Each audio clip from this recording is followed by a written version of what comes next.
দরজা লাগানোর আওয়াজে চোখ খুলে মিনিষা। তার সামনে শুধু একটা তোয়ালে পরিহিত ভিজা শরীরে শাহেরকে দেখে বিস্মিত হয়ে যায় মিনিষা। অবাক কণ্ঠে বলে, এটা না আরাফাত ভাইয়ের রুম? হিসাব ভাই যে বলল এই রুমে আরাফাত ভাইয়া রয়েছে। আমার বোকা মেহুনেশা, আমি বলেছি বলতে, তাই হিসেব আপনাকে বলেছে। ধোকা। মিনিষা রেগে অগ্নিশর্মা হয়ে যায়। এক মুহূর্ত না দাঁড়িয়ে দরজা খুলতে যাবে তার আগে শাহের মিনিষার হাত চেপে ধরে দেয়ালের সাথে। মিনিষা তার রাগে গোল গোল চোখ দিয়ে তাকিয়ে থাকে শাহেরের দিকে। শাহের মিনিষার দিকে হালকা ঝুঁকে বলে, এত রাগ স্বাস্থ্যের জন্য ক্ষতিকর। এসেছেন আমার ইচ্ছায়, যাবেনও আমার ইচ্ছাই। ছাড়ুন আমাকে, কেউ আমাদের একসাথে দেখলে খারাপ ভাববে। আমি চাই কেউ আমাদের একসাথে দেখুক, তারপর আমি বুক ফুলিয়ে সবাইকে বলবো যে আপনি আমার একমাত্র স্ত্রী আর আমি আপনার একমাত্র সুদর্শন স্বামী। নিজেকে নিজে কি মনে করেন আপনি অতি চালাক? চালাক কেন মনে করতে যাব আমি? চালাক চতুর্থ আপনি, আমি হলাম একজন নির্দোষ আবাল। দয়া করে ছাড়ুন। না ভাই, আমি আবার তত দয়ালু নই। আপনি দূরে সরুন, না হয় আমি কিন্তু আপনার তোয়ালে খুলে নিব। মিনিষার আবালমার্কা কথায় ঘর কাঁপিয়ে হেসে ওঠে শাহের। মিনিষা শাহেরের হাসি দেখে চোখ ছোট করে ফেলে। শাহের ভীষণ কষ্টে নিজের হাসি থামিয়ে মিনিষার গালে নিজের নাক ঘষতে ঘষতে বলে, আপনি কেন কষ্ট করে খুলবেন? আমিই খুলে ফেলি, তবে তারপর যা হবে সব আমার মন মতো। আপনার কিন্তু একটি বাক্য তখন আমি শুনবো না। আপনি আসলেই চরিত্রহীন হয়ে যাচ্ছেন। বউয়ের সামনে যদি চরিত্রহীন না হই তবে কিসের পুরুষ আমি? যুগ যুগ ধরে স্মরণীয় যত মহাপুরুষ ছিল বা আছে, তারা সকলেই চরিত্রহীন ছিল তাদের স্ত্রীর সামনে। বড় বড় কবিরাও বলেছেন, আদর্শ ভদ্র চরিত্রবান হও, পর নারীর সামনে, নিজ স্ত্রীর সামনে নয়। মনে আছে বিয়ের পর প্রথম প্রথম আমি আপনাকে ছুতে শরম পেতাম দেখে আপনি বলেছিলেন আমি তো পুরুষই না। কোন কবি বলেছে আপনার এই কথা? বলেছে, তবে কোন কবি বলেছে সেটা আমার এখন মনে পড়ছে না। হয়েছে, এবার ছেড়ে দিন আমাকে। দিব, তবে এক শর্তে। যদি শর্তে রাজি হন তাহলে এখনই ভদ্র ছেলের মতো আমি আপনাকে ছেড়ে দিব। শুনবেন না? বলুন। রাতে সবাই ঘুমিয়ে গেলে ভদ্রমের মতো আপনি আমার রুমে এসে পড়বেন। আসবো। আসবো বললে হবে না, বলুন আপনি আমার শর্তে রাজি। ঠিক আছে, রাজি। যদি বেশি চালাকি করে না আসেন তবে আমি আপনাদের রুমে যে সবার সামনে থেকে আপনাকে নিয়ে আসবো, বুঝলেন? বুঝেছি। যান তাহলে এবার। ছাড়া পাওয়ার সাথে সাথে শাহেরের রুম থেকে বেরিয়ে যায় মিনিষা। বড় বড় পা ফেলে জলদি করে তাদের রুমে চলে আসে। কোনো রকম শাহেরের কথা মাথা থেকে ঝেড়ে ফেলে। খাওয়া দাওয়া করে নেয় মিনিষা। তাবাস্সুম রাগ করে কথা বলে না মিনিষের সাথে। মিনিষা কয়েকবার চেষ্টা করেছিল কথা বলার, কিন্তু তাবাস্সুম তাকে দামই দেয়নি। রাতে কিছুক্ষণ গল্প করে এক এক করে সবাই ঘুমের দেশে পাড়ি জমায়। নীরব রজনীতে নিজের রুম থেকে বেরিয়ে আসে মিনিষা। ধীরে ধীরে হেঁটে শাহেরের রুমের দিকে যেতে থাকে। শাহেরের রুমের সামনে আসতেই থেমে যায় মিনিষা। দরজায় টোকা দিবে তার আগেই দরজা খুলে যায়। মিনিষা দ্রুত সামনের থেকে সরে দেয়ালের কিনারে লুকিয়ে পড়ে। শাহেরের রুম থেকে বেরিয়ে আসে রূপসা। পরিহিত জামা ঠিক করে নেয় মিনিষা। শুধু রূপসার পেছনের দিকটাই দেখে। জামা ঠিক করে চলে যায় রূপসা। ভেতর থেকে শাহেরও আওয়াজ করে দরজা লাগিয়ে দেয়। মিনিষা কিছুক্ষণ স্তব্ধ হয়ে দাঁড়ালো, তারপর কিছু না ভেবে চলে যায় তার রুমে। শাহেরের কাছে যাওয়ার ইচ্ছে মরে গিয়েছে তার। নিজের রুমে না গিয়ে হোটেলের আঙিনায় বেরিয়ে আসে মিনিষা। কিনারে একটা দোলনা বাঁধানো। মিনিষা ভূতের মতো হেঁটে বসে পড়ে দোলনাটায়। ধীরে ধীরে ঝুলতে থাকে। কিনারে হাঁটছিল আতিফ স্যার। মিনিষাকে এই সময় দোলনায় বসে থাকতে দেখে অবাক হয়। পর মুহূর্তে মুচকি হেসে এগিয়ে আসে। এই সময়ে এখানে কি করছো মিনেশা? এখনো ঘুমাওনি? ঘুম আসছিল না স্যার, তাই ভাবলাম একটু বাহির থেকে হেঁটে আসি। ও, কিন্তু এখানে বেশি দিন থেকো না, রাতে কিন্তু বাঘ শিকার বের হয়। আতিফের কথায় আওয়াজ করে হাসল মিনিষা। আতিফ মুগ্ধ হয়ে মিনিষার দিকে তাকিয়ে থাকে। নিজ রুমের বেলকনিতে দাঁড়িয়ে সব কিছুই পরোক্ষ করছে শাহের। রাগে হাত মুষ্টিবদ্ধ করে ফেলে। বুকের দুপাশে দুই হাত ভাঁজ করে তীক্ষ্ণ দৃষ্টিতে একমনে তাকিয়ে থাকে মিনিষার দিকে। তাবাস্সুমের ডাকে সকালে ঘুম ভাঙে মিনিষার। এখন সকাল 7টা বাজে। কিছুক্ষণ পর সবাই ঘুরতে বের হবে। তাবাস্সুম মিনিষাকে দ্রুত নাস্তা করে তৈরি হতে নিতে বলে। তাবাস্সুমের কথা মতো তৈরি হয়ে নাস্তা সেরে নেয় মিনেশা। বাহিরে আসতেই সাহিরের নজর পড়ে মিনেশার দিকে। গম্ভীর দৃষ্টিতে কিছুক্ষণ তাকিয়ে থাকে, অতি দ্রুত আবার দৃষ্টি সরিয়ে ফেলে। মিনেশাও ডোন্ট কেয়ার ভাব নিয়ে দাঁড়িয়ে গাইডের প্রত্যেক কথা শোনে। সাহিরের কথা মতো কাল রাতে হালকা বৃষ্টি হলে ও সকালে উজ্জ্বল রোদ উঠেছে, তবুও জঙ্গল একটু স্যাঁতসেঁতে। গাছের ভেজা ভেজা পাতায় চকচকে সূর্যের আলো পড়ছে, মুক্তোর মতো ঝিলিক দিয়ে উঠছে পানির ফোঁটাগুলো। সবাই অত্যাধিক এক্সাইটেড হয়ে আশেপাশে তাকিয়ে জঙ্গলের রাস্তা ধরে সামনে এগোচ্ছে। শাহের আজ সাদা রঙের হাঁটু পর্যন্ত শর্ট প্যান্ট, ভেতরে কালো রঙের সেন্টু গেঞ্জি, তার উপর কালো রঙের শার্ট পরেছে। শার্টের বোতামগুলো খোলা। মিনিশা এই প্রথম শাহেরকে এইরকম রূপে দেখলো। বিয়ের পর তো শাহের সবসময় শুধু শার্ট আর পাঞ্জাবি পরে থাকতো, অনেক কম গেঞ্জি পরতো, বেশি স্টাইল করতো না। অথচ এখন কথাবার্তার সাথে চালচলনে পরিবর্তন হয়ে গিয়েছে। আচ্ছা, আমরা এখন কোথায় যাচ্ছি? হিরন পয়েন্টের ভিতরে। সেখানে কি বাঘ দেখতে পারবো? যদি ভাগ্যে থাকে তাহলে পারবেন। এছাড়াও সেখানে হরিণ, বানর ও কুমির দেখতে পাওয়া যায়। স্যার, আপনি দেখছি অনেক কিছু জানেন। আগেও এসেছিলেন? মিনিশাদের ক্লাসের রাউফ নামের একজন ছেলে জিজ্ঞেস করে। হ্যাঁ, আমি আগেও 2বার এসেছিলাম। বাঘ দেখতে পেরেছিলেন স্যার? এখান থেকে দেখতে পাইনি, জামতলা টাওয়ারে গিয়েছিলাম, সেখানে থেকে পুরো সুন্দরবনের সৌন্দর্য একসাথে দেখা যায়। সেখানে আমরা বাঘের দেখা পাই। ও, রূপসা এগিয়ে এসে ওভার অ্যাক্টিং করে সাহেরের হাত ধরে বলে। তাহলে চলো না সাহের, আমরাও জামতলা টাওয়ারে যাই। সাহের বিরক্ত হয়ে রূপসার হাত সরিয়ে দেয় নিজের হাত থেকে, তারপর গম্ভীর হয়ে বলে। না, জামতলা টাওয়ার এখান থেকে বেশ দূরে, আর যাওয়ার সময় রাস্তায় অনেক বিপদ আসতে পারে। তাই আমার মতে এতগুলো মানুষের জীবন ঝুঁকি নিয়ে না যাওয়াই ভালো। তাহলে চলো, তুমি আমি যাই। এখানে শুধু আমরা দুজন ঘুরতে আসিনি মিস রূপসা, কথাটা মাথায় রাখবেন। মিনিশা এখনো শান্ত দৃষ্টিতে পর্যবেক্ষণ করছে রূপসাকে। তাবাস্তুম মনে মনে ভয় পাচ্ছে মিনিশাকে। সে তো জানে মিনিশা কেমন। মিনিশার এরকম শান্ত দৃষ্টি যে ঝড় হওয়ার পূর্বাভাস। হাঁটার পথে হঠাৎ কোথা থেকে একটি মৌমাছি এসে কামড়ে দেয় মিনিশার হাতে। ব্যথায় কুকড়িয়ে ওঠে মিনিশা। সবাই ভয় পেয়ে পিছিয়ে যায়।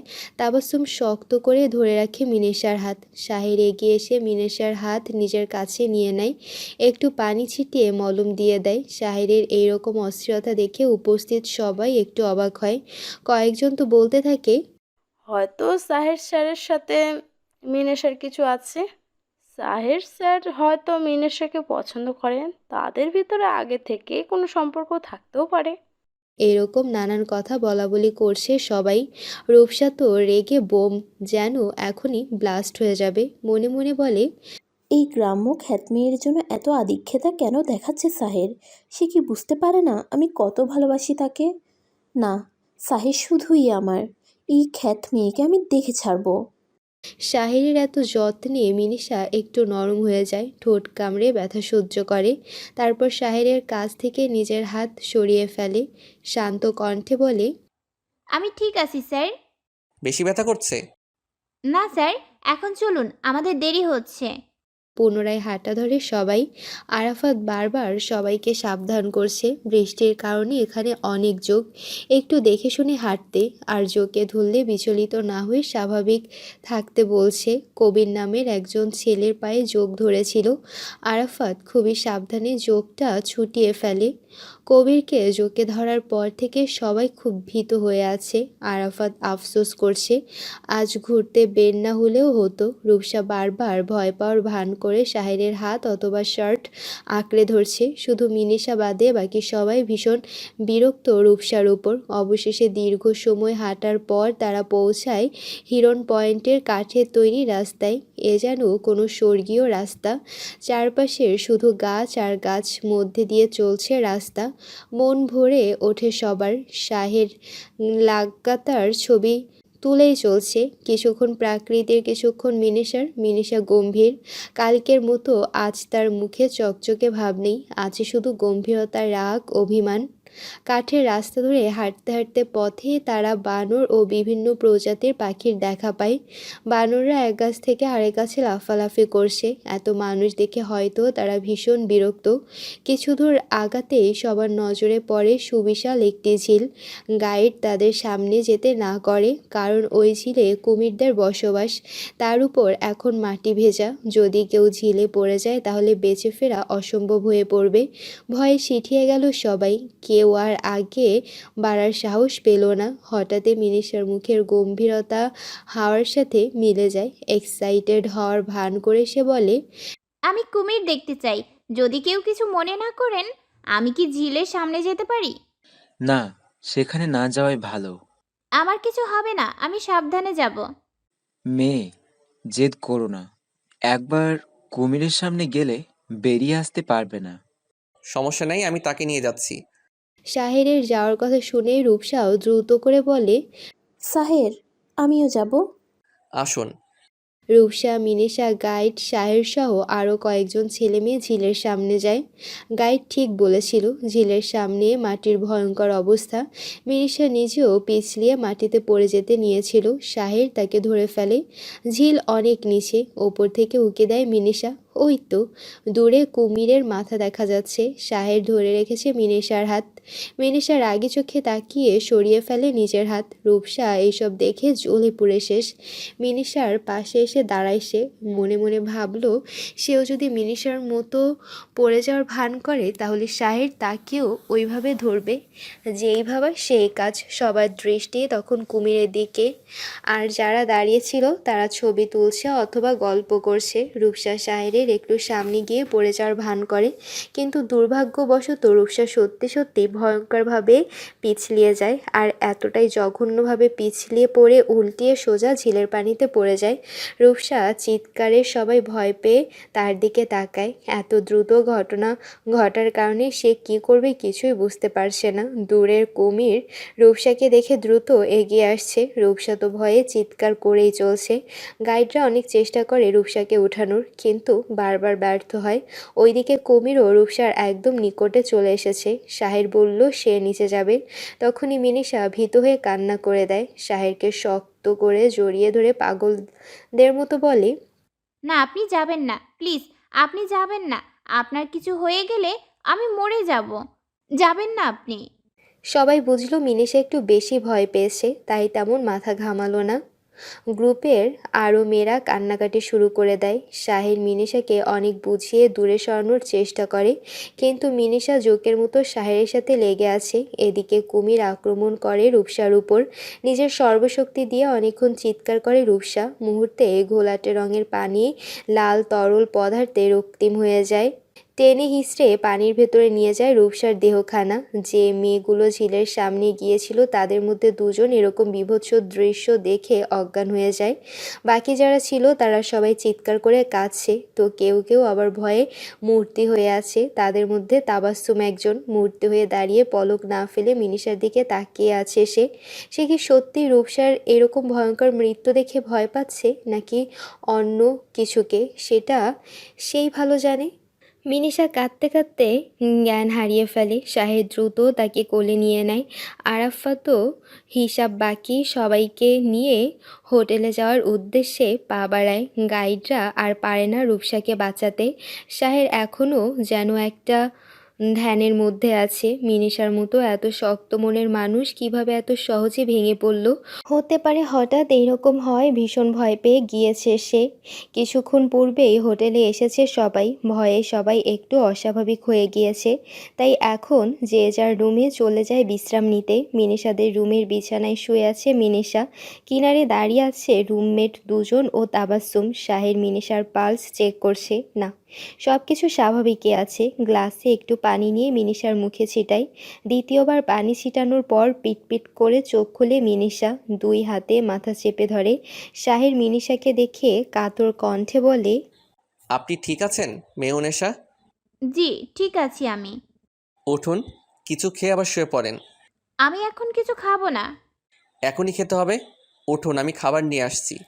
শাহিদ দ্রুত পায়ে বেরিয়ে যায় রুম থেকে। মিনিষা ধীরে সুস্থে উঠে বসে। তাবাস্সুম বিনয়ী স্বরে তাদের রুমমেটদের বলে এখন একটু অন্য কোনো রুমে যে বসতে, মিনিষার জামা চেঞ্জ করে দেবে, কিছুক্ষণ পর না হয় আবার আসবে। রুমমেট বুঝলো তাবাস্সুমের কথা, তাই তারা বেরিয়ে যায় রুম থেকে। তাদের বেরিয়ে যেতে দেখে মিনিষা বাঁকা হেসে চোখ টিপ মারে তাবাস্সুমকে। তাবাস্সুম তাড়াহুড়া করে দরজা লাগিয়ে মিনিষার পাশে বসে পড়ে। চিহ্নিত কণ্ঠে জিজ্ঞেস করে, ঠিক আছিস তুই? আমার আবার কি হবে? অবাক হওয়ার ভান করে বলে মিনিষা। নাটক করছিস? নাটক? এখানে কোনো শুটিং চলছে না যে নাটক করব। রূপ? তাবাস্সুম আর কথা শেষ করতে পারে না। শাহের এসে দরজায় টোকা দেয়। তাবাস্সুম উঠে দরজা খুলে দেয়। শাহের ভেতরে ঢুকে বলে, এই যে খাবার। আপনি খাইয়ে দেন ভাইয়া। না, আমি খেতে পারবো, আমার কারো প্রয়োজন নেই। তাবাস্সুম, আপনি একটু খাইয়ে দেন তাকে। শাহেরের কথায় খাবার নিয়ে তাবাস্সুম বসে পড়ে মিনিষার সামনে। শাহের অন্য বিছানায় বসে পড়ে। তাবাস্সুম কাঁপা কাঁপা হাতে মিনিষাকে খাইয়ে দিচ্ছে। মিনিষা ভদ্র মেয়ের মতো খাচ্ছে। তখনই রুমে প্রবেশ করে আরাফাত ও হিসাব। শাহেরের পাশে বসতে বসতে আরাফাত বলে, মিনাসা, এখন শরীর কেমন? জি ভাইয়া, একটু ভালো। আরাফাত চিন্তিত হয়ে মাথায় হাত দেয়। করুণ কণ্ঠে বলে, আপাতত আমি ভাবছি আমার রূপসার পরিবারকে কি জবাব দেব। প্রফেসরকে বললাম, তারাও পুরো ঘটনা শুনে আশ্চর্য। যেটা সত্যি সেটাই বলবো, কি আর করার। গম্ভীর হয়ে বসে সকলের কথা শুনছে শাহের। কিছু একটা ভেবে বলে, রূপসা কি সত্যি পিছলিয়ে পড়েছিল? তাহলে কি ভূত এসে ধাক্কা দিয়েছে ওকে? আমরা সবই তো দেখলাম, পা পিছলে কিভাবে পড়লো। ভাবলেই আমার শরীরের লোম দাঁড়িয়ে যায়। কি বিভৎস দৃশ্য। এখন রূপসার পরিবার যদি আমাদের কথায় বিশ্বাস না করে, তাহলে তারা যদি ভাবে আমরা ধাক্কা দিয়ে ওনাদের মিথ্যে বলছি। বিশ্বাস না করলে কিছু করার নেই। একদম মেয়েকে সঠিক শিক্ষা দিতে পারিনি, তাদের ব্যর্থতা। এরকম মেয়ে থাকার থেকে মরে যাওয়া শ্রেয়। আসলে কিন্তু মেয়েটা সাহের স্যারকে অনেক পছন্দ করতো, আর সাহের স্যার তো সাহের স্যারই। এখন আমি বিবাহিত, পছন্দ করলেই তো হলো না। কিন্তু সৃষ্টিকর্তা ঠিক করলো না মেয়েটার সাথে। সৃষ্টিকর্তা যা করে ভালোর জন্যই করে। হয়তো এতেই রূপসা আপুর ভালো ছিল, বেঁচে থাকলে হয়তো আরো ভয়ঙ্কর কষ্ট ভোগ করতে হতো। হতেই পারে, তবে আমার কেন জানি খারাপ লাগছে। জানেন তো, আরাফাত ভাই পিপিলিকার পাখা গজায় মরিবার জন্য। মানে? তেমন কিছু না। মিনিষাদের কথার মাঝে রুমে ঢোকে আতিফ স্যার। তাবাস্সুম তাকে দেখে বিরক্তিতে মুখ বাঁকায়। সে জানে এখন আতিফ একটু বেশি মেলোড্রামা করবে। শাহের গম্ভীর মুখ করে বসে থাকে। আতিফ এগিয়ে আসে মিনিষার কাছে। এখন ঠিক আছে মিনেশা? জি। কিছুক্ষণের মধ্যে কি থেকে কি হয়ে গেল, তবে তুমি ঠিক আছো দেখে খুব খুশি লাগছে। মিনেশা ঠিক না থাকলেও বুঝি কান্না করতেন স্যার? না মানে আসলে বুঝেছি স্যার, আর বলতে হবে না। তুমি ঠিকমতো খাওয়া দাওয়া করিও মিনেশা। তুমি সুস্থ হলে বিকালে আমরা দুইজন মিলে আশেপাশে কোথাও ঘুরতে বের হব নে। স্যার আমাদের নেবেন না? হ্যাঁ, তোমরাও এসো আমাদের সাথে। সাহির স্যার, বিকেলে ঘুরতে যাব আমরা। আতিফ স্যার ও মিনেশার সাথে আপনি যাবেন? হিসাব অনেকটা শয়তানি করে কথাটা বলে। শাহের কিছু বলল না, দাঁতে দাঁত চেপে হালকা হাসলো। আতিফ আর কিছুক্ষণ বসে চলে যায়। আরাফাত হিসাবও বেরিয়ে যায়। যাওয়ার আগে শাহেরকে বলেছে প্রফেসরের রুমে যেতে। শাহের বসা থেকে উঠে হঠাৎ মিনেশার কপালে নিজের অধর ছুঁয়ে বেরিয়ে যায়। তাবাস্সুম হতভম্ব হয়ে যায় শাহেরের কাজ দেখে, কিন্তু মিনেশার মধ্যে তেমন কোনো পরিবর্তন লক্ষ্য করা গেল না। বরং সবাই যাওয়ার পর তার মুখে ফুটে উঠল পৈশাচিক হাসি। তাবাস্সুমকে ইশারায় বলে দরজা লাগিয়ে দিতে। মিনিষা কথা মতো দরজা লাগিয়ে দেয় তাবাস্সুম। অস্থির হয়ে গায়ের ওড়না খুলে ফেলে মিনিষা। বসা থেকে উঠে দাঁড়ায়। ওয়াশরুমে যেয়ে মুখে পানি ছিটিয়ে আসে। তাবাস্সুম বিছানায় বসে শুধু দেখছে মিনিষাকে। তোয়ালে দিয়ে মুখ মুছতে মুছতে মিনিষা তাবাস্সুমের পাশে বিছানায় বসে পড়ে। তাবাস্সুম পাংশুটে মুখে জিজ্ঞেস করে, রূপসাকে কেন ধাক্কা দিলি মিনিষা? যদি তখন কেউ দেখে ফেলতো? কেন তুই এত বড় একটা ঘটনা ঘটালি? কিছু বলবি নাকি চুপ করেই থাকবি? বছর আগে আমি সাহেরকে বলেছিলাম, আমি ব্যতীত অন্য কোনো নারীর সে হলে আমি ওই নারীকে আর ওনাকে শেষ করে দিব। তো এখানে ওনার কোনো দোষ ছিল না, কিন্তু ওই মেয়ে রাত বিরাতে আমার স্বামীর রুমে ঢুকে তাকে নিজের শরীর দেখিয়ে বশ করার চেষ্টা করে, আমার সামনেই আমার স্বামীর সাথে ঢলাঢলি করে, আমার থেকে ছিনিয়ে নিতে চায়। এত কিছুর পরও আমি তাকে ছেড়ে দেব? ব্যাস, আমি তাকে পথ থেকে সরিয়ে ফেললাম। যে আমার, সে শুধুই আমার, তার উপর নজর দেওয়ারও অধিকার নেই অন্য কোনো নারীর। মিনেশা শান্ত স্বরে একদমে সকল কথা শেষ করে। তাবাস্সুম মিনেশার দিকে তাকায়, চুলগুলো ছড়িয়ে আছে ঘাড় বেয়ে পিঠে, নিচের দিকে তাকিয়ে বসে আছে মিনেশা। এই মুহূর্তে মিনেশাকে দেখতে স্বাভাবিক মানুষের মতো লাগছে না। তাবাস্সুম গম্ভীর হয়ে বলে,